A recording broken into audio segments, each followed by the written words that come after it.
देखो part 2 book का आपका चैप्टर है बायोमोलिक्यूल्स। इजी है चैप्टर, बहुत लेंथी है। अगर मैं बोलूँ कि सबसे लेंथी चैप्टर है तो हाँ, ऑर्गेनिक केमिस्ट्री का सबसे लेंथी चैप्टर है। एक्चुअली ऑर्गेनिक केमिस्ट्री में आता नहीं है।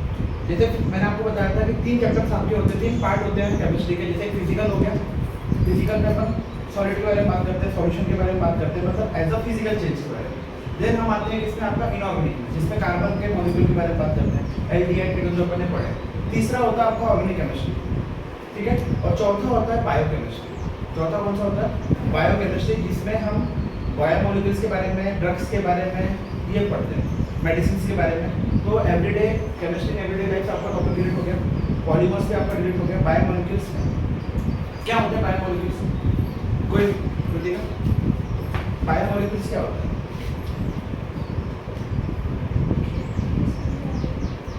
बायोमोलिक्यूल्स, अच्छा मॉलिक्यूल मतलब क्या होता है? मॉलिक्यूल मतलब पार्टिकल्स। अरे सिंपल नॉर्मल एटम मैंने पढ़ा ना, एटम मॉलिक्यूल से वाला ग्रुप ऑफ एटम मिलके क्या बनता है? मॉलिक्यूल्स। बायो मतलब क्या होता है? लिविंग थिंग, मतलब लाइफ। ऐसे मॉलिक्यूल जिसमें लाइफ है या जो लाइफ देते हैं, ये डेफिनेशन सही है या मैं दूसरा बोलता हूँ? ऐसे मॉलिक्यूल जो लिविंग बॉडी बनाते हैं, ऐसे मॉलिक्यूल्स जो आपके लिविंग थिंग बनाती है, जैसे कार्बोहाइड्रेट, प्रोटीन, फैट, ठीक है, लिपिड्स, एंजाइम, ये सब चीजें क्या होते हैं आपके? Bio molecules. अब देखो बायो मॉलिक्यूल्स जो है, ये को पता है कि कौन दे रहा है आपका?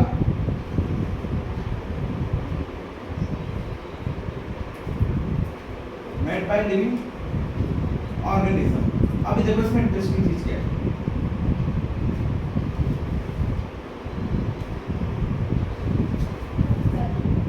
From inorganic molecules. बायोमॉलिक्यूल्स का मतलब होता है ऐसे मॉलिक्यूल्स जो लिविंग ऑर्गेनिज्म बना रहा है, पर किसकी मदद से? With the help of inorganic molecule. और कौन से 3 ऑर्गेनिक मॉलिक्यूल होते हैं? Carbon, hydrogen, oxygen. कौन सा? Carbon, hydrogen, oxygen. ये मेजर है, ये क्या है आपके? मेजर है। साथ में फिर एक और मॉलिक्यूल रहता है आपका नाइट्रोजन। कार्बन, हाइड्रोजन, ऑक्सीजन और नाइट्रोजन। अब ये जो नाइट्रोजन वाले कंपाउंड है, ये सभी के सभी क्या बनाते हैं आपके? प्रोटीन। ये क्या बनाते हैं? प्रोटीन। ये तीनों मॉलिक्यूल मिलके आपके क्या बनाते हैं? कार्बोहाइड्रेट और फैट्स। क्या बनाते हैं? कार्बोहाइड्रेट और फैट्स। अब यहाँ सवाल साथ में हमने ये पढ़ा है, विटामिन एंड मिनरल्स करके पढ़ा आता है, विटामिन एंड मिनरल्स। अब देखो मिनरल्स क्या करता है? मिनरल्स इसकी मैन्युफैक्चरिंग में हेल्प करता है, किसकी? प्रोटीन की। मिनरल्स किसकी मैन्युफैक्चरिंग में हेल्प करता है? प्रोटीन की। और विटामिन क्या करता है? आपकी बॉडीज के अंदर जो डिसीजेस होती है, जो मेटाबॉलिज्म होता है, या मैं कहूँ कि आपकी बॉडी की इम्यूनिटी को बढ़ाता है। आपकी बॉडी की क्या करता है? इम्यूनिटी को बढ़ाता है। तो डायरेक्टली हम जो फ्रूट्स ले रहे हैं या वेजिटेबल्स ले रहे हैं, तो फ्रूट्स आपके मीठे होते हैं, तो उसमें क्या होता है? कार्बोहाइड्रेट का कंटेंट, जिसको बोलते हैं सुक्रोज। फिर आपने हनी सुना है, आपने हनी भी सुना है कि दूध मीठा होता है, वो भी सुना है आपने। फिर आपने कर्ड खट्टा होता है। तो सभी के अंदर कोई ना कोई केमिकल तो प्रेजेंट है। तो वो सभी के सभी केमिकल्स हमको पढ़ना है, उनका हाइड्रोलिसिस होने पे क्या होता है? हाइड्रोलिसिस का मतलब होता है ब्रेक डाउन। हाइड्रोलिसिस का मतलब क्या होता है? Break down with the help of water, with the help of water. तो बायोमोलिक्यूल्स चैप्टर में हमको क्या करना है? Carbohydrate, protein, fat, vitamin and minerals, इन सब को डिटेल में पढ़ना है। जैसा कि मैंने बोला कार्बोहाइड्रेट, तो कार्बोहाइड्रेट क्या होता है? कार्बोहाइड्रेट कितने टाइप का होता है? मोनोसैकेराइड्स क्या होते हैं, डाइसैकेराइड्स क्या होते हैं, ओलिगोसैकेराइड्स क्या होते हैं, पॉलीसैकेराइड्स क्या होते हैं। फिर कार्बोहाइड्रेट के टाइप्स क्या होते हैं, ग्लूकोज क्या होता है, फ्रक्टोज क्या होता है, इनका स्ट्रक्चर क्या है, कि कॉन्फ़िगरेशन क्या है। फिर डिफरेंट टाइप्स के कार्बोहाइड्रेट कैसे होते हैं, लैक्टोज क्या होता है, लैक्टोज क्या होता है, माल्टोज क्या होता है, सुक्रोज क्या होता है, इसका फार्मूला क्या है, इसका हाइड्रोलिसिस होने पे क्या मिलता है, कौन सा प्रोडक्ट मिलता है, ठीक है। फिर कार्बोहाइड्रेट की डेफिनेशन क्या है? That is optically active polyhydroxy aldehyde और कीटोन। फिर आपकी प्रोटीन क्या होता है? Amino acid plus carboxylic acid का ग्रुप।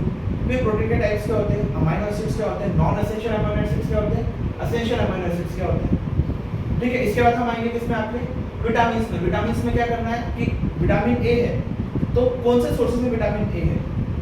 विटामिन ए का केमिकल नेम क्या है? कौन कौन से सोर्सेज में, मतलब कौन सी सब्जी खाएंगे, कौन से फ्रूट्स खाएंगे तो विटामिन ए मिलेगा। और अगर विटामिन ए आपकी बॉडी में नहीं है तो कौन सी बीमारी होगी? तो विटामिन ए पढ़ना है। फिर विटामिन बी में कॉम्प्लेक्सेस है, vitamin B1, B2, B6, B5 और B12, ठीक है। इनसे बीमारी से कौन सी बीमारी होगी, विटामिन सी से कौन सी बीमारी होगी, विटामिन डी से कौन सी होगी। तो ए बी सी डी तो आपको बचपन में पढ़ा है। विटामिन ए की कमी से क्या हो रहा है आपको नाइट ब्लैकनेस, बी से बेरी, सी से स्कर्वी, डी से रिकेट्स। दो चीजें हमको रोज पढ़ना है, विटामिन ई और विटामिन के। विटामिन ई की कमी से होता है इनफर्टिलिटी, मतलब आप मां नहीं बन सकते, आप बच्चे पैदा नहीं कर सकते, विटामिन ई की कमी से, ठीक है। विटामिन के की कमी से क्लॉटिंग ऑफ ब्लड का इशू होता है। सपोज आपको कोई चोट लग गई तो आपको खून बहने जा रहा है, जल्दी से मतलब रहता है ना क्लॉटिंग, तो क्लॉट बनता है, वो नहीं बनता। तो फिर क्या होता है, सपोज आपका नॉर्मल मेजर एक्सीडेंट हो गया, माइनर एक्सीडेंट हो गया, आप रोड पर पड़े हुए, एम्बुलेंस आने तक ब्लड का इतना लॉस हो गया, आप कोमा में चले गए, नहीं पड़ गए। तो नॉर्मली क्या होता है, क्लॉटिंग टाइम क्या होता है, जैसे इसको हवा लगी, जैसे इसको हवा लगी वो सूख जाना चाहिए। तो आइडियल क्लॉटिंग टाइम 2 मिनट्स होता है, सॉरी 7 मिनट्स होता है। आइडियल क्लॉटिंग टाइम कितना होता है, 7 मिनट। आपको कितना भी बड़ा खाओ पीना लगा, अगर बुलेट का भी खाओ लगा होगा आपको, तब भी 7 मिनट में उसका जो ब्लड निकल रहा है वो क्लॉट हो जाएगा, ठीक है। अब आपने देखा होगा कोई हीरो मूवी में किसी ने मार दिया गोली, यहाँ खून लगा, पकड़ पकड़ के आधे घंटे तक खून बह चला, मतलब समझ जाओ कि उसका ब्लड थिन है, उसका ब्लड क्या है, थिन है। या तो वो हार्ट डिसीज से होगा, उसको हाई बीपी होगा, तो वो मेडिसिन ले रहा होगा, वो ऐसी मेडिसिन ले रहा होगा जिससे उसका ब्लड थिन हो गया। तो जितने भी बुजुर्ग लोग हैं जिनको हार्ट अटैक का प्रॉब्लम होता है, हाई बीपी वाले होते हैं, तो वो क्या करते हैं, ब्लड थिनिंग की दवाई लेते हैं। क्या लेते हैं, ब्लड थिनिंग की दवाई लेते हैं कि उनका ब्लड सर्कुलेशन क्या हो जाए, पतला हो जाए, तो ब्लड सर्कुलेशन प्रॉपरली हो। अगर वैसे लोग अपने गोली मार दी तो क्या होगा, ब्लड ज़्यादा बहेगा, खूनी पड़ जाएंगे, ठीक है। तो आइडियल टाइम क्या होता है, तो इस चैप्टर में हमको इन डिटेल पढ़ना है सभी मॉलिक्यूल्स के बारे में, स्ट्रक्चर पढ़ना है। मेन क्वेश्चन आता है 1 वर्ड का स्ट्रक्चर से। आपने पांचवे का क्वेश्चन देखा, जो स्ट्रक्चर था आपका बेंजीन का, OH का, वो सिर्फ नहीं अल्फा डी ग्लूकोज का फॉर्मूला था, आपको सिर्फ उसको ठीक करना, ठीक है। तो 3 स्ट्रक्चर होते हैं, सिंपल फॉर्मूला होता है ग्लूकोज का C6H12O6, ये हो गया आपका सिंपल फॉर्मूला, जर्मन फॉर्मूला, जो होता है CXH2H5, अभी पढ़ेंगे हम डिटेल में। और एक होता है आपका स्ट्रक्चर की फॉर्मूला, तो एक आपने क्या लिखा, सपोज जैसे मैंने बोला C6H12O6, ये हो गया आपका फॉर्मूला। एक स्ट्रक्चर के फॉर्म में होता है, ऐसा देखा होगा आपने, ठीक है, और एक इस फॉर्म में। तो तीनों स्ट्रक्चर हमको पढ़ना है ग्लूकोज के, दोनों स्ट्रक्चर पढ़ना है हमको ग्लूकोज के। तो मैं अभी आपको पूरा बेसिक मॉलिक्यूल पढ़ा देता हूँ, फिर कल डिटेल में चालू करेंगे आपका कार्बोहाइड्रेट, ठीक है। तो देखिए, अब ये बताओ कि कार्बोहाइड्रेट मिलता कहाँ से, कार्बोहाइड्रेट हमको मिलता कहाँ से। अच्छा, कार्बोहाइड्रेट करता क्या है, ये तो क्लास 6 में रहता है, व्हाट इज बैलेंस डाइट वाले क्वेश्चन में। तो कितने बायोमोलिक्यूल्स हैं, carbohydrate, protein, amino acid, enzyme, lipids. Lipids क्या होते हैं, प्रोटीन के मॉलिक्यूल स्ट्रक्चर, ठीक है। तो सबसे पहला आपका कार्बोहाइड्रेट, देखो इसका नाम पर आया कैसे, कार्बोहाइड्रेट। कार्बोहाइड्रेट को कहते हैं it is the hydrates of carbon, it is the hydrates of carbon, ठीक है। अब देखो, कार्बोहाइड्रेट आपकी बॉडी के सबसे इंपॉर्टेंट, कार्बोहाइड्रेट और प्रोटीन आपकी बॉडी के सबसे ज्यादा इंपॉर्टेंट है। अगर एक क्वेश्चन आपकी नीट के क्वेश्चन में आया था, which of the following biomolecule is abundant in living organism, which of the following biomolecule is abundant on living organism, सबसे ज्यादा चारों में कौन सा पड़ा प्रेजेंट करता है, थोड़ा सोचो। कार्बोहाइड्रेट जाता है, प्रोटीन जाता है, विटामिन जाता है, फैट जाता है, हाँ, देखने बोला कार्बोहाइड्रेट, और चलो प्रोटीन क्या रहता है, प्रोटीन। जस्ट इसके बाद समझाता हूँ, देखो। तो कार्बोहाइड्रेट क्या होते हैं, These are the hydrates of carbon, जो किससे मिलकर बना है, कार्बन, हाइड्रोजन और किससे मिलकर बना है, कार्बन, हाइड्रोजन और ऑक्सीजन, और भी कोई दूसरा मॉलिक्यूल नहीं है, सिर्फ 3 मॉलिक्यूल रहेंगे कार्बन के अंदर। हाइड्रेट्स का मतलब ही क्या होता है, hydrogen plus oxygen, hydrates of carbon, hydrates of carbon. और कार्बोहाइड्रेट्स जो होते हैं वो एनर्जी गिविंग मॉलिक्यूल्स होते हैं,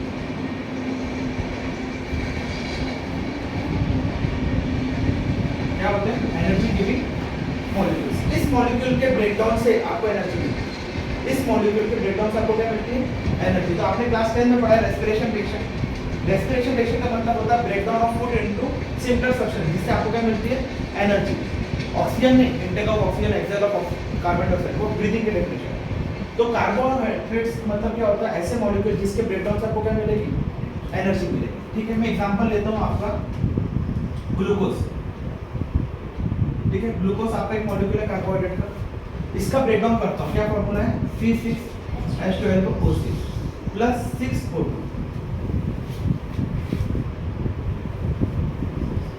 plus 6H2O plus 38 ATP energy.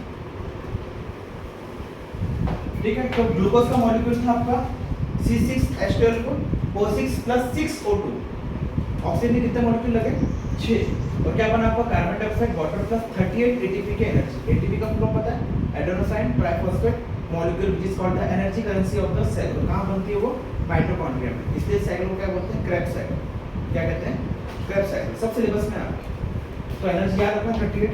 अब देखो हम ऑक्सीजन ही क्यों लेते हैं, हमारे एटमॉस्फेयर में 78% नाइट्रोजन है, पर हम लेते कितना है, सिर्फ हम ऑक्सीजन लेते हैं, क्योंकि अगर 70% नाइट्रोजन हमारी बॉडी लेती तो हमको कभी डिफिशियंसी होती क्या, फिर बार बार नारे क्यों लगाते हैं, प्लांट्स लगाओ ऑक्सीजन कम हो रहा, जब 78% नाइट्रोजन है तो पीछे नहीं लेते, क्योंकि नाइट्रोजन आपकी बॉडी में 70% जाता है और वैसे का वैसा निकल जाता है, आपकी बॉडी नाइट्रोजन को यूज नहीं करता डायरेक्टली। और हमारा ये जो प्रोसेस होता है वो किसके प्रेजेंस में होता है, सिर्फ ऑक्सीजन के प्रेजेंस में। तो हम सांस लेते हैं, ब्रीदिंग, क्यों, क्योंकि हमारे फूड का ब्रेकडाउन होना चाहिए और इससे हमको क्या मिलेगी, एनर्जी। तभी आप चलना, बोलना, सोना, आपकी पलकें, आपकी हार्ट बीट्स, आपका सर्कुलेशन, हर एक चीज एनर्जी पे डिपेंड करता है। तो आपको एनर्जी किससे मिलती है, इसके ब्रेकडाउन से, किसके, ऑक्सीजन के ब्रेकडाउन मतलब ग्लूकोज के। यही आपका क्या है, फूड। तो जो भी आप फूड ले रहे हो, चाहे आप रोटी खा रहे हो, चावल खा रहे हो, दूध पी रहे हो, पोटैटो खा रहे हो, फ्रेंच फ्राइज खा रहे हो, सब में कार्बोहाइड्रेट है, सब में क्या है, कार्बोहाइड्रेट है, सब अलग अलग कार्बोहाइड्रेट हमको पढ़ना है। ठीक है, तो ये समझ में आ गया कार्बोहाइड्रेट क्या करता है, हमारी बॉडी में क्या प्रोवाइड करता है, एनर्जी प्रोवाइड करता है। और कैसे मिलती है एनर्जी, इसका ब्रेकडाउन होता है ऑक्सीजन के प्रेजेंस में और सिमिलर सब्सटेंस बनते हैं कार्बन डाइऑक्साइड और वाटर। ये कार्बन डाइऑक्साइड आपके नोज से निकल जाता है, ये वाटर आपके फॉर्म में यूरिन से निकलता है या तो स्वेट के फॉर्म से निकलता है। ठीक है, ये पसीना आता है वो कौन सा आता है, ये एक्स्ट्रा प्रोटीन। तो खाना खाने का देखना गर्मी लगती है, किसको नहीं लगती होगी देखना, डॉक्टर को दिखा देना। ठीक है, और 38 ATP की एनर्जी। अब देखिए ये जो कार्बोहाइड्रेट्स है वो किस में मिलते हैं, अगर मैं बोलूं इसके सोर्सेस क्या है, इसके सोर्सेस क्या है, तो सबसे पहला सोर्सेस है आपका शुगर, जो कहां से आता है आपका, कैन शुगर। कैन शुगर या इसी को आप क्या बोलते हो, शुगर कैन, इसी को आप क्या बोलते हो, शुगर। शुगर कैन से हम क्या बनाते हैं, शक्कर। शुगर कैन से हम क्या बनाते हैं, शक्कर। तो जितने भी आपके स्वीट फ्रूट्स है, जैसे मैंगो, चीकू, सब मीठे फल है ना, सबके अंदर क्या है, सुक्रोज। सबके अंदर में क्या है, उल्टे हाथ से बनता है, क्या है, सुक्रोज। इसका फॉर्मूला है C12H22O11। याद रखोगे, C12H22O11। ठीक है, इसका हाइड्रोलिसिस करने पे दो मॉलिक्यूल मिलते हैं, ग्लूकोज पे और एक फ्रक्टोज पे। ये क्वेश्चन आ चुका है आपके पास्ट में। इसका हाइड्रोलिसिस करने पे आपको दो मॉलिक्यूल बनेंगे, C6H12O6 प्लस C6H12O6। एक आपका ग्लूकोज है और एक आपका क्या है, फ्रक्टोज। अब इन दोनों में डिफरेंस क्या है, ये हमको पढ़ना है जब हम कार्बोहाइड्रेट को डिफरेंट करेंगे। एक आपका एल्डिहाइड है और एक क्या है आपका कीटोन। तो वो मैं आपको समझाऊंगा जब कल कार्बोहाइड्रेट की डेफिनेशन करेंगे। ठीक है, अब आपको दूसरा चीज कहां से मिलता है, मिल्क। मिल्क के आपका सोर्स है एनर्जी का। इसमें कौन सा प्रेजेंट है कार्बोहाइड्रेट, लैक्टोज। क्या नाम से प्रेजेंट है, लैक्टोज। इसका भी फार्मूला सेम यही है, क्या, C12H22O11। ठीक है, तो सबसे पहला सोर्स क्या है आपका, कैन शुगर और शुगर। दूसरा क्या होगा आपका, मिल्क। तीसरा wheat, sweet potato, French bread, fries, pizza विज्जा सब इसके अंदर आता है। इसमें कौन सा प्रेजेंट होता है, माल्टोज। इसका फॉर्मूला भी सेम, क्या होता है, सेम फॉर्मूला। आगे समझ में, जितने भी जूसेस है, फ्रूट्स है, इसमें क्या है, सुक्रोज। मिल्क में लैक्टोज, व्हीट, शुगर, पोटैटो, सब में क्या है आपका, माल्टोज। तो अगर मैं बोलूं कार्बोहाइड्रेट किससे मिलता है, तो रोटी से, चावल से। किससे मिलता, रोटी से, चावल से, फ्रूट से। ठीक है, इन सब से क्या मिलता है आपको, कार्बोहाइड्रेट। और ये क्या करता है, एनर्जी देता है।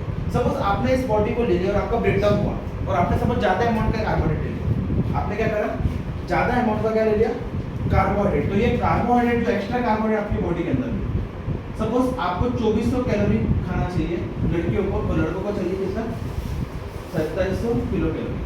लड़कियों को कितना चाहिए 2400 और लड़कों को कितना चाहिए 2700। ठीक है, आपकी एक चपाती में 113 कैलोरीज के अराउंड होते हैं नॉर्मल साइज, 113 से 125।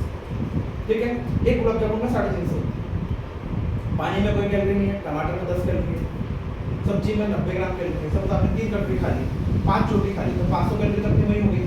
एक गुलाब जामुन का पीस खा लिया, दाल चावल खावट खा लिया, ऐसे करके अपने 800-900 कैलोरी खत्म। रात में भी उतना ही खा लिया अपन, 1800 कैलोरी हो गई। फिर किसी ने बोला चलो पिज्जा खा लेते, चाउमीन खा लेते, और कैलोरी अपनी 3000 कैलोरी अपन ने खा ली।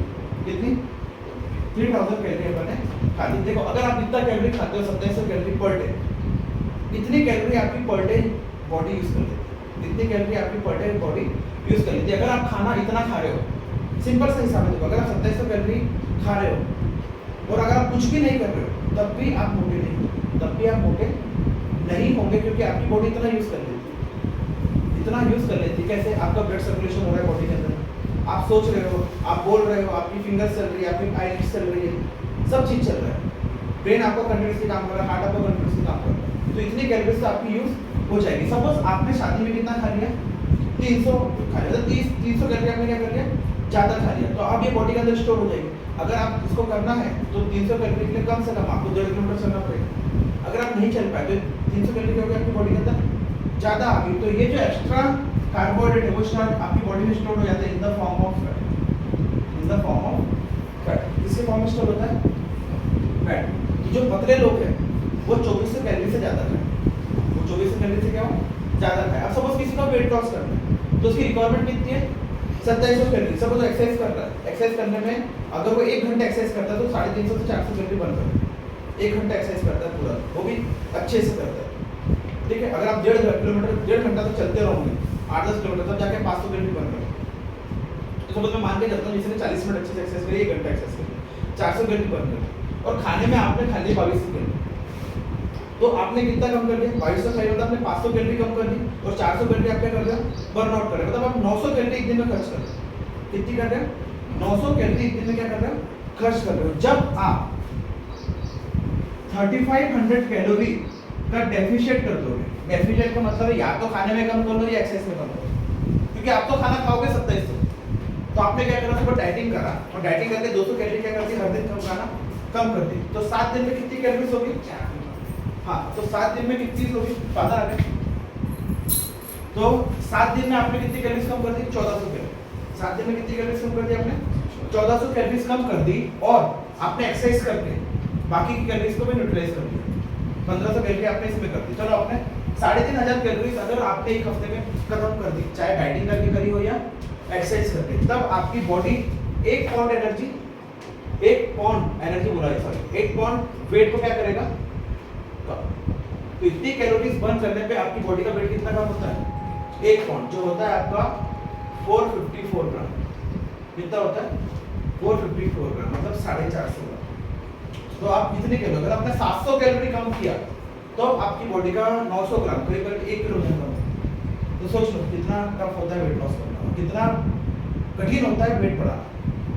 तो आपको जब आधा किलो वजन बढ़ाना है तो कितनी कैलोरी लेना है, 3500 कैलोरी। कितना, 3500। सपोज आपने दिन में 3500 लेने चले गए, फिर आपकी बॉडी कितना लेगी डेली, तो आपके बचा कितना। पर आपने एक ही दिन खाना का कैसे लगता है, बहुत खा लिया आज, 3-4 दिन तो खाना नहीं। तो जिसको वेट बढ़ाना है वो ऐसा याद करें, जिसको नहीं बढ़ाना वो ऐसा याद करें। कसरत का आपको बढ़ाना है तो वहाँ ध्यान दो, जिसको कम करना है वो यहाँ ध्यान। आया समझ में कॉन्सेप्ट क्या होता है। तो कार्बोहाइड्रेट क्या होता है, आपकी बॉडी में एनर्जी देने वाला सब्सटेंस है। क्या है, एनर्जी देने वाला सब्सटेंस है, जिसके ब्रेकडाउन से हमको क्या मिलती है, एनर्जी। और ये वाला याद रखना, ठीक है। 3500 किलो कैलोरी से 1 पाउंड वेट क्या होता है आपका, कम या ज़्यादा। अगर उसको उतना कम कर दे तो वेट आपका उतना कम होगा, इतना खा लिया तो आपका वेट इतना बढ़ गया, ठीक है। अब हमको क्या पढ़ना है, यहाँ देखो मैंने क्या किया, इसके हाइड्रोलिसिस में क्या हुआ, आपके 2 मॉलिक्यूल निकले। इसके हाइड्रोलिसिस मतलब रिएक्शन विद वाटर, तो आपका जो सुक्रोज का कंटेंट था, शक्कर, इसका भी फॉर्मूला सेम ही है, शक्कर का फॉर्मूला भी क्या सेम ही है, शुगर का फॉर्मूला भी यही है। तो इसके ब्रेकडाउन करने पे कितने मॉलिक्यूल मिले आपको, 2 मॉलिक्यूल मिले, 2 मॉलिक्यूल मिले, ठीक है, इसको बोलते हैं सैचुरेट्स। क्या बोलते हैं? सैचुरेट। तो कार्बोहाइड्रेट का दूसरा वर्ड क्या होता है? सैचुरेट्स। क्या होता है? अब देखो, depending upon hydrolysis of the carbohydrate, depending upon the hydrolysis of carbohydrate, it is divided into 3 types. It is divided into 3 types. पहला है मोनोसैकेराइड। मोनो मतलब होता है वन, मोनो मतलब क्या होता है? वन। अब देखो, सपोज में कोई मॉलिक्यूल है आपका, इसको ब्रेक डाउन करके कुछ भी नहीं निकला आगे, अगर मैंने ग्लूकोज को ब्रेक डाउन किया तो आगे कुछ भी नहीं निकला, तो वो क्या होगा आपका? मोनोसैकेराइड। जिसका पानी के साथ रिएक्शन करने पे कुछ भी नहीं हो रहा, वो क्या हो गया आपका? मोनो। फिर दूसरा होता है आपका ऑलिगोसैकेराइड। क्या होता है? ऑलिगोसैकेराइड। उसका मतलब होता है 2 से लेकर 10 मॉलिक्यूल तक निकल सकते हैं। जैसे ये 2 निकले, तो ये किसके अंदर आता है आपका? ऑलिगोसैकेराइड के अंदर। एक होता है पॉलीसैकेराइड, 10 से ज़्यादा। एक क्या होता है? पॉलीसैकेराइड, 10 से ज़्यादा। ठीक है, तो इसको हम डिटेल में पढ़ेंगे। ठीक है, तो कार्बोहाइड्रेट समझ आ गया बेसिक क्या होता है। हमारी बॉडी में जो एनर्जी बनती है वो किसके थ्रू बनती है? कार्बोहाइड्रेट के ब्रेकडाउन से हमको मिलती है, इसलिए हम कार्ब्स लेते हैं। इसको शॉर्ट फॉर्म में क्या बोलते हैं? जिम वाले कार्ब्स। तो बोलते हैं कार्ब्स कम करो, प्रोटीन ज़्यादा करो। ठीक है, इसमें डाउट है किसी को? तो हमें करना क्या है? ये स्ट्रक्चर पढ़ना है, इसका ब्रेकडाउन पढ़ना है, इसके टाइप्स पढ़ना है, चैप्टर कार्बोहाइड्रेट ब्रेकडाउन। फिर हम किस पे आएंगे? प्रोटीन। इसको रब कर दो, ये नोट्स लिखने का इंपॉर्टेंट है, भेज दूंगा, लिखा नहीं रहा, मुझे टाइम नहीं है अपने पास।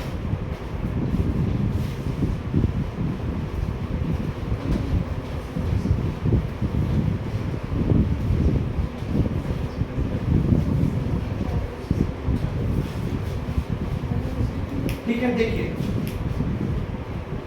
दूसरा मॉलिक्यूल है आपका प्रोटीन। दूसरा मॉलिक्यूल क्या है आपका? प्रोटीन। सबसे इंपॉर्टेंट मॉलिक्यूल है और मोस्ट अबंडेंट है। मोस्ट अबंडेंट मतलब सबसे ज्यादा मॉलिक्यूल जिसकी जरूरत है हमको, वो कौन सा है? प्रोटीन। अगर प्रोटीन नहीं खाते आप तो आपकी हाइट इतनी रहती। ठीक है, आपने सुना होगा हमारे टाइम पे, मतलब पहले जो थे, कुंभकर्ण तो बहुत ऊंचा था, अर्जुन राम सब हाइटेड थे, 10-10-12 फीट के। अब क्या हो गया हमारी हाइट कम, और अभी नॉर्मल हाइट कितनी होगी? 5.5 फीट। और पता है जब कलयुग आएगा तब सबकी हाइट रहेगी 3 फीट। कितनी रहेगी? 3 फीट, क्योंकि प्रोटीन इंटेक कम है। प्रोटीन इंटेक क्या है? कम। प्रोटीन क्या करता है? आपकी बॉडी का सेल को रिपेयर करता है। क्या करता है? सेल का रिपेयर करता है, और सेल का क्या करता है? ग्रोथ। सेल का ग्रोथ करता है, सेल का रिपेयर करता है, सेल की मैन्युफैक्चरिंग करता है। तो बचपन से आप जब पैदा हुए इन्फेंट थे, तब आप छोटे से थे, आज आप इतने बड़े हो, और आपकी एज अभी है 1-2 साल आप और बढ़ोगे, तो आपकी बॉडी जो ग्रोथ कर रही है वो किसकी मदद से कर रही है? With the help of protein. अगर आपकी बॉडी में प्रोटीन नहीं होता तो आपकी बॉडी ग्रो नहीं करती। किसी की हाइट कम रहेगी तो उसने प्रोटीन टेक किया कम नहीं। कुछ जेनेटिक्स भी होते हैं, उनके पेरेंट्स की हाइट कम होती है, माता पिता की हाइट कम होती है, उनकी दादाजी की हाइट कम होती है, नाना जी की हाइट कम होती है। कुछ जेनेटिक्स भी रहता है। और अगर बचपन से आपका प्रोटीन इंटेक कम है, प्रोटीन इंटेक क्या है? बचपन से आपने क्या खाया? दाल ही खाई आपने। और किसी जो नॉनवेज वाला है उन्हें चिकन खाया होगा, तो कम खाया होगा, हफ्ते 10-15 दिन में एक बार बना होगा। ठीक है, तो जितने भी जिंक्स वाले होते हैं वो ज़्यादा खाते हैं। प्रोटीन प्रोटीन प्रोटीन, इंडोरा मास प्रोटीन, क्या क्या आ गया आजकल, वे प्रोटीन। देखो, पता है वे प्रोटीन क्या होता है? कितना महंगा डब्बा क्या आता है? 5,000-7,000। हाँ, अच्छा प्रोटीन का कुछ नहीं होता। प्रोटीन निकालना है और दूध से निकालना है, तो 2000 लीटर जब दूध को गर्म करते हैं तब जाके मुश्किल से आपका आधा किलो का पाउडर होता है। तो मतलब 45 रुपये लीटर है, 2000 लीटर कर दो आप मल्टीप्लाई, उसमें से वो प्रोटीन निकलेगा, तभी तो लीटर है 10। ठीक है, अब देखो प्रोटीन क्या करता है। तो प्रोटीन का काम क्या होता है? आपकी बॉडी में सेल का ग्रोथ करना, सेल का रिपेयर करना, सेल की मैन्युफैक्चरिंग करना। ठीक है, क्या ये एनर्जी प्रोवाइड करता है? नहीं, ये एनर्जी प्रोवाइड नहीं करता। और जो प्रोटीन है ये आपके निकलते हैं लेग्यूमिनस प्लांट से। कहाँ से मिलते हैं आपको? Leguminous plant. क्या होते हैं लेग्यूमिनस प्लांट? ऐसे प्लांट जिसके रूट्स में नोडुल्स होते हैं। इसके रूट्स में क्या होता है? नोडुल्स होते हैं ऐसे। और यहाँ पर क्या होता है? बैक्टीरिया होता है। यहाँ पर क्या होता है? बैक्टीरिया। कैसे बैक्टीरिया होते हैं? Nitrogen fixation bacteria. कैसे बैक्टीरिया होते हैं? नाइट्रोजन फिक्सेशन बैक्टीरिया, जो एटमॉस्फेयर की नाइट्रोजन को क्या करते हैं? फिक्स करके, एब्जॉर्ब करके क्या लेकर जाते हैं? सॉइल के अंदर में। तो हमारे पास क्या प्रेजेंट है ऊपर? नाइट्रोजन। इसको कन्वर्ट करते हैं किसमें? वो नाइट्रेट्स। फिर कन्वर्ट होता है आपके किसके अंदर? नाइट्राइट्स के अंदर। फिर कन्वर्ट होता है आपकी बॉडी के अंदर में amino, alpha amino acid. Alpha amino acid के बाद फिर आपकी बॉडी क्या बनाती है? प्रोटीन, और फिर यूज करती है। इतना प्रोसेस है। तो ये यहाँ तक का प्रोसेस ये कौन करता है? ये बैक्टीरिया करके देते हैं आपको। और फिर ये किसके अंदर जाता है, प्लांट्स के अंदर। फिर आप प्लांट्स में से वो लेते हो तुअर की दाल, अरहर की दाल, मूंग की दाल, बरबटी की दाल, चना की दाल, ये सब दाल खाने से आपको प्रोटीन मिलता है। तो डायरेक्टली नाइट्रोजन आपके एटमॉस्फेयर से हम ले सकते हैं क्या? नहीं, वो कन्वर्ट होता है इस फॉर्म में, नाइट्रेट्स के फॉर्म में, नाइट्रेट्स के फॉर्म में, अल्फा अमीनो एसिड के फॉर्म में, फिर प्रोटीन के फॉर्म में, फिर आपकी बॉडी के अंदर में आता है। ठीक है, इसलिए हमारी बॉडी डायरेक्टली नाइट्रोजन नहीं ले सकती। आया समझ में? हमारी बॉडी इनर्ट है, इसलिए तो अपने क्लास में पढ़ा ना, chips packet are filled with nitrogen gas, reaction नहीं करता नाइट्रोजन कुछ भी रिएक्शन नहीं करता। ठीक है, अब देखो इसमें आपको क्या पढ़ना है, आप प्रोटीन के अंदर भी, प्रोटीन एक्चुअली है क्या आपके अल्फा अमीनो एसिड, प्रोटीन क्या है आपके अल्फा अमीनो एसिड। अब ये जो प्रोटीन है किसी चीज जगह पे अच्छा प्रोटीन है, किसी जगह पे कम अच्छा प्रोटीन है। अगर मैं बोलूँ आपको चिकन पे अच्छा प्रोटीन है, हाँ है, एज कम्पेयर टू दाल। क्या चिकन से अच्छा कोई अच्छा प्रोटीन है? हाँ है। सोयाबीन में है ना, इससे अच्छा और कोई प्रोटीन है क्या? हाँ है, एल्गी में है, कोरल नाम की एल्गी में सबसे ज्यादा अच्छा प्रोटीन है। ठीक है, अब किसी की क्या होती है, मेडिसिन बनती है फॉलिक एसिड की, तो पोस्ट डिलीवरी के बाद एक ग्रीन कलर की कैप्सूल दी जाती है। डिलीवरी के बाद लेडीज को 2 कैप्सूल दी जाती है, एक रेड कलर की दी जाती है फॉलिक आयरन की, क्योंकि बॉडी से हीमोग्लोबिन क्या होता है, ब्लड लॉस ज्यादा होता है ना, तो फिर क्या होगा, तब आपने देखो लड़कियों से कपड़ा बांध के रहती है, आंटियां लोग ठंडी लगती है उनको, तो उनको किसकी मेडिसिन देती है, फिर आयरन की कैप्सूल देती है, हीमोग्लोबिन उनका सही। और एक रहता है प्रोटीन की बॉडी बनने के लिए फॉलिक एसिड। फॉलिक एसिड कुछ नहीं है आपका अल्फा अमीनो एसिड। ठीक है, अब देखो आपकी प्रोटीन 2 टाइप के होते हैं, एक होता है एसेंशियल अमीनो एसिड और दूसरा होता है नॉन एसेंशियल। ठीक है, इसका हम डिटेल में पढ़ेंगे, ये सिर्फ एक ओवरव्यू क्लास है। ठीक है, एसेंशियल का मतलब होता है जो ज्यादा जरूरत है, ऐसा वाला। अगर मैं इंग्लिश के वर्ड से चलूं, एसेंशियल का मतलब क्या होगा, मोस्ट इंपोर्टेंट। नॉन एसेंशियल मतलब जो दिमाग जो काम में नहीं होगा, ऐसा कुछ है नहीं, ऐसा कुछ भी नहीं, इंग्लिश के वर्ड से कुछ भी लेना देना नहीं। एसेंशियल अमीनो एसिड का मतलब होता है ऐसा अमीनो एसिड जो हमारी बॉडी में नहीं बनता। फिर से बोल रहा हूँ, एसेंशियल अमीनो एसिड का मतलब क्या होता है, ऐसा अमीनो एसिड जो हमारी बॉडी में नहीं बनता, हमको बाहर से लेना पड़ता है। वो क्या होता है आपके एसेंशियल, मतलब आपकी बॉडी के एसेंशियल है, हमारी बॉडी में नहीं बन रहा। नॉन एसेंशियल अमीनो एसिड क्या होता है, वो सभी प्रोटीन्स या अमीनो एसिड जो आपकी बॉडी में बनता है उसको क्या बोलते हैं, नॉन एसेंशियल अमीनो एसिड। अभी तक 20 नॉन अमीनो एसिड जो है आपकी नॉन एसेंशियल टोटल मिला के 36 है। तो 16 बाहर से लेते हैं, 20 आपकी बॉडी खुद बना लेती है। ठीक है, 16 बाहर से लेते हैं, 20 आपकी बॉडी को बना लेते हैं। आपने मल्टी सेल की देखा होगा ना, विटामिन की कैप्सूल और सब, वो सब क्या करती है, बाकी की चीजें जो आपकी बॉडी नहीं बना पाती उसको क्या करते हैं, बाहर से लेते हैं। जैसे आपने देखा होगा कोविड टाइम में जिंक की टैबलेट चल रही है, आपकी विटामिन बी कॉम्प्लेक्स की टैबलेट चल रही है, वो क्यों, आपकी बॉडी नहीं बना पाती, इसलिए अपन क्या करते हैं उसको बाहर से लेते हैं एज अ सब्स्टिट्यूट। बाहर से क्यों लेते हैं एज अ सब्स्टिट्यूट, क्योंकि आपकी बॉडी नहीं बना पाती। तो आपको ये भी पढ़ना है, 2-4 एग्जाम्पल। ठीक है, फिर तीसरा मॉलिक्यूल है आपका फैट। तीसरा मॉलिक्यूल क्या है आपका, फैट। फैट सबसे इंपॉर्टेंट मॉलिक्यूल। देखो ये भी आपको एनर्जी प्रोवाइड करता है, ये भी आपको क्या करता है, एनर्जी। तो सर आपने तो बोला कार्बोहाइड्रेट पे एनर्जी प्रोवाइड करता है, फैट पे एनर्जी प्रोवाइड करता है, दोनों में डिफरेंस है, बहुत बड़ा डिफरेंस है। जब आपको छोटी एनर्जी की जरूरत है, छोटी मोटी मतलब आपका हार्ट बीट चल रहा है, आप बोल रहे हो, लिख रहे हो, एनर्जी की रिक्वायरमेंट क्या है, कम है। कहने का मतलब क्या, एनर्जी की रिक्वायरमेंट क्या है, कम है। आप सोए हुए, सिर्फ क्या चल रहा है, आपका हार्ट चल रहा है, सर्कुलेशन चल रहा है, गर्मी आ गई तो पसीना आ गया, अभी मैं बोल रहा हूँ तो मेरा सिर्फ माउथ चल रहा है, दिख रहा हूँ तो मेरा हैंड चल रहा है। तो एनर्जी रिक्वायरमेंट क्या है मेरी बॉडी की, कम है। तो वो कम एनर्जी की रिक्वायरमेंट कौन पूरी करता है, कार्बोहाइड्रेट। पर सपोज अगर मैं एक्सरसाइज करता हूँ, मैं दौड़ रहा हूँ, मैं कोई मजदूर काम कर रहा हूँ, गड्ढा खोद रहा हूँ, ईंट चढ़ा रहा हूँ, ऊपर चढ़ रहा हूँ, पानी भर रहा हूँ, तब मेरे को एनर्जी क्या चाहिए, ज़्यादा। तो वो एनर्जी ज़्यादा मुझको कहाँ से मिलेगी, फैट से। और एक्चुअली है क्या, ये जो एक्स्ट्रा कार्बोहाइड्रेट अपनी बॉडी यूज नहीं कर पा रही, तो वही तो कन्वर्ट होकर बना फैट। फैट को अलग से आया क्या, मैंने क्या लिखा था, the extra carbohydrate which can not be utilised for your body is converted into form of fat. तो ये फैट तो हमको एनर्जी मिलेगी एक्स्ट्रा। तो जब आप ज़्यादा एक्सरसाइज करते हैं, आपकी बॉडी से क्या रिलीज होता है, फैट। क्या रिलीज होता है, फैट। आया सब। और लास्ट होता है आपका vitamin and minerals. Vitamin and, ठीक है, ये क्या करते हैं, आपकी बॉडी में इम्यूनिटी बढ़ाते हैं। क्या करते हैं, इम्यूनिटी। तो आपने सुना होगा कोविड में किसी को कोविड हुआ, किसी को कोविड नहीं हुआ। तो जिसको नहीं हुआ वो क्या कहता है कि हमारी इम्यूनिटी पावर क्या थी, अच्छी थी, इसलिए हमको नहीं हुआ। तुम्हारी इम्यूनिटी पावर वीक थी, इसलिए हो गया। आया समझ में। तो ये याद रखना कि विटामिन क्या करती है, इम्यूनिटी। तो कार्बोहाइड्रेट ने क्या किया, एनर्जी प्रोवाइड करा। प्रोटीन ने क्या किया, सेल की बॉडी का रिपेयर, ग्रोथ और मैन्युफैक्चरिंग किया। सपोज आपको चोट लग गई तो सेल रिपेयर कर करेगा, आपके टिश्यू को रिपेयर कर करेगा प्रोटीन। तो जब आपको चोट लगी तो प्रोटीन ज़्यादा खाया करो। जो डॉक्टर इंजेक्शन देता है ना वो प्रोटीन के देता है, ठीक है। और जब आपको चक्कर आ रहा है, आपको लूज मोशंस लग गया, डिहाइड्रेशन हो रहा है, तो वो ग्लूकोज की बॉटल लगाएगा क्योंकि आपकी बॉडी में एनर्जी नहीं है, ठीक है। तो वो डॉक्टर डिसाइड करता है कि आपको किस चीज़ की कब जरूरत है। कभी आपने सुना ऐसे, फिर एक येलो कलर का इंजेक्शन लगाएगा, वो बी कॉम्प्लेक्स का रहता है। आपने देखा कभी बुखार होता है तो एक येलो कलर का इंजेक्शन डाल देते हैं, पूरा बॉटल येलो कलर की हो जाती है, वो बी कॉम्प्लेक्स रहते हैं, उसमें विटामिन रहते हैं, बी के जितने भी B1 B2 B5 B6 और B12, ठीक है। तो यहाँ पर हमको क्या पढ़ना है कि कौन से विटामिन के क्या सोर्सेस है और किसकी क्या कमी है, ठीक है। तो सबसे बड़ा मॉलिक्यूल कौन सा है आपका, कार्बोहाइड्रेट, जो 3 से 4 दिन चलेगा, प्रोटीन 3 दिन चलेगा, विटामिन 1 दिन चलेगा, मिनरल्स और 2 दिन चलेगा। तो कुल मिला के 8 से 10 दिन का टॉपिक है कार्बोहाइड्रेट। आया सर में सबसे इंपॉर्टेंट है, सबसे बड़ा है, इजी भी है, स्कोरिंग है, इजी है और स्कोरिंग है। तो किसी को भी डाउट है क्या पढ़ना है इस चैप्टर में, हमको कार्बोहाइड्रेट, प्रोटीन, विटामिन और मिनरल्स के बारे में पढ़ना है, उनके स्ट्रक्चर के बारे में पढ़ना है, उनके टाइप्स पढ़ना है, उनके ब्रेकडाउन पढ़ना है। आया सर में, और इनका जनरल फॉर्मूला। सपोज जैसे मैंने बोला कार्बोहाइड्रेट का जनरल फॉर्मूला होता है CxH2O, क्या होता है CxH2O। आपको ग्लूकोज पता है, अगर मैं इसको कन्वर्ट करने की कोशिश करूं तो इसको ऐसे लिख सकते हैं कि अपन C6H2O 6 ऐसे लिख सकते हैं। देखो यहाँ पे इसको मल्टीप्लाई करूंगा तो क्या होगा, H12 2 6 और C6, ये तो फॉर्मूला है। तो यहाँ पे x की वैल्यू क्या होगी आपकी 6 और y की वैल्यू क्या होगी 6। सपोज एक और लेते हैं अपन C12H22O11, इसको कर सकते हैं इस फॉर्म में।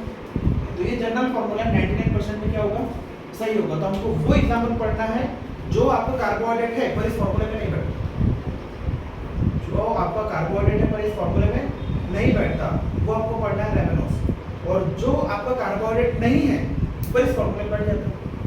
जैसे एग्जांपल देखते हैं अपन CH3COOH, इसको अगर मैं लिखूं तो क्या होगा C2H4O2, ऐसा लिखा होगा, क्यों C 2 है, H कितने हो गए 3 और 1 4, और ऑक्सीजन कितने हो गए 2। अगर मैं इसको ऐसा लिख सकता हूँ C2H2O2, अगर इसको मल्टीप्लाई करूंगा तो क्या होगा H4O2 और C2, ये तो लिखा है, ये हमारा है। तो ये तो फॉर्मूले कहाँ गए देखो, x की वैल्यू क्या होगी 2 और y की वैल्यू क्या होगी 2। तो ये तो एसिटिक एसिड है, कार्बोहाइड्रेट कहाँ से आ गए। तो हमको ये भी एक्सेप्शन पढ़ना है कि जो जनरल फॉर्मूले में नहीं बैठते फिर भी क्या है कार्बोहाइड्रेट है, और जो फॉर्मूले में बैठ जाते हैं पर कार्बोहाइड्रेट नहीं है, ये एक्सेप्शन हमको पढ़ना है, ठीक है। तो कल से हम स्टार्ट करेंगे क्या आपका कार्बोहाइड्रेट इन डिटेल, समझ आके और भी क्या पढ़ना है चैप्टर 1 में, ठीक है। Thank you for the class. अब छोटे बच्चों की क्लास है आपकी।